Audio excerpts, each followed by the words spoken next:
বিরোধীদের লাগাতার হুমকি শাসক নেতার। নিরাপত্তাহীনতায় ভুগছেন বর্ধমান উত্তরের বিজেপি নেতা। থানায় অভিযোগের পরও কোনো ব্যবস্থা নেয়নি পুলিশ, আর উল্টো দিকে আবার থানায় অভিযোগের পরও ফের হুমকি দেওয়ার অভিযোগ। পুলিশের ওপর নেই ভরসা।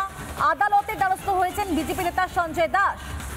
বিজেপি কর্মীদের জ্বালিয়ে দেওয়ার হুমকি দিচ্ছে শাসক নেতা এবং সেখানে আদালতে দ্বারস্থ হয়েছেন বিজেপি নেতা সঞ্জয় দাস। কি বলছেন তিনি, শুনুন।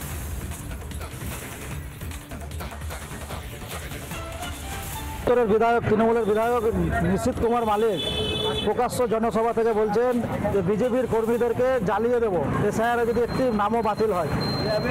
তো আমি এসপি সাহেবকে জানিয়েছিলাম, থানাতে অভিযোগ জানিয়েছিলাম, ওনাদের অভিযোগে কোনো সুরাহা মেলেনি। বাধ্যতামূলক আজকে আমি কোর্টে, সিজিএম কোর্টে এসে বর্ধমান সদর কোর্টে ওনার নামে এফআইআর করি, নিশীথ কুমার মালিক।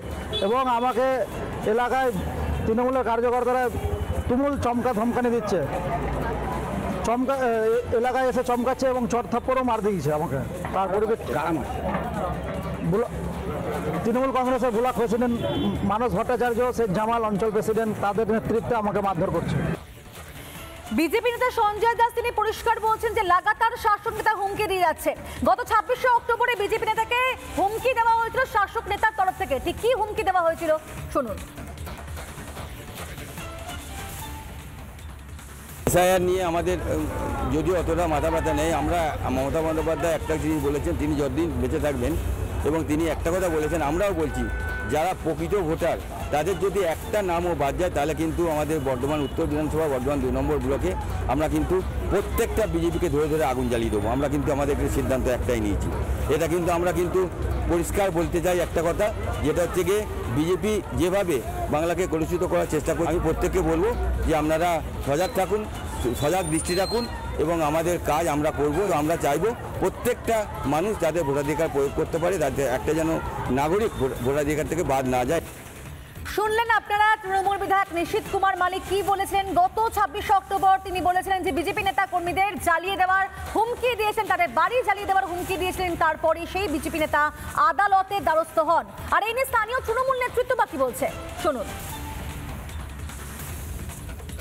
অভিযোগ যে কেউ করতেই পারে। এসআইআর নিয়ে গোটা দেশে অশান্তি হচ্ছে, গোটা রাজ্যে ইতিমধ্যেই 5-6 জন মারা গেছে আতঙ্কে। বিজেপি এসআইআরকে হাতিয়ার করে রাজনীতি করতে চাইছে। সেই পরিপ্রেক্ষিতে বিরক্ত হয়ে আমাদের উত্তরের এমএলএ স্লিপ অফ টাং একটি কথা বলে ফেলেছিলেন এবং তিনি যথার্থ একজন জনপ্রতিনিধি, দায়িত্বশীল জনপ্রতিনিধির মতোই তার সেই কথা বলা যে ঠিক হয়নি সেটা পাল্টা বিবৃতি দিয়েছেন, সোশ্যাল মিডিয়ায় সেটা প্রচার করেছেন, দলীয় নেতৃত্বও তাকে বলেছে এবং পরবর্তীকালে নিশীথ মালিক খুব স্পষ্টভাবে বলেছেন যে এসআইআরের বিরুদ্ধে তারা গণতান্ত্রিকভাবেই আন্দোলন করবেন দলের নেত্রী এবং নেতার নির্দেশ অনুযায়ী। এরপরে বিজেপি হাওয়া গরম করার জন্য অহেতুক অভিযোগ করেছে। নানা ধরনের কন্টেন্ট দেখার জন্য লাইক করুন, শেয়ার করুন আমাদের ফেসবুক পেজ, সাবস্ক্রাইব করুন আমাদের ইউটিউব চ্যানেল।